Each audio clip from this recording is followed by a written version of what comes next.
Hi viewers, welcome to home made allrounder.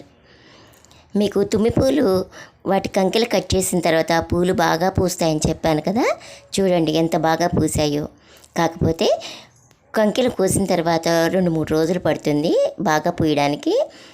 వీటికి నీళ్లు పుష్కలంగా పూస్తే చాలండి, చాలా బాగా పూస్తాయి పూలు. ఒకరోజు పూసిన పూలతో 3-4 అష్టోత్తరాలు కూడా చేసుకోవచ్చు, అన్ని పూలు పూస్తాయి. దేవుణ్ణి చక్కగా ఆరాధించుకోవచ్చు. ఈ పూలంటే శివుడికి చాలా ఇష్టం, విష్ణుమూర్తికి కూడా చాలా ఇష్టం.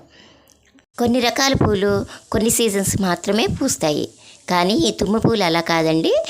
ఏ సీజన్లో అయినా సరే చక్కగా పూస్తాయి. వాటికి చక్కగా నీరు అందితే చాలు. ఈ పూలను కోయడానికి కొంచెం ఓర్పు ఉంటే చాలు. ఈ ఎర్రటి పూలతో భగవంతుడిని అలంకరించుకుంటే చూసారా ఎంత అందంగా ఉందో. ఈ వీడియో కనుక మీకు నచ్చినట్లయితే లైక్ చేసి షేర్ చేసి మా ఛానల్ని తప్పకుండా సబ్స్క్రైబ్ చేయండి.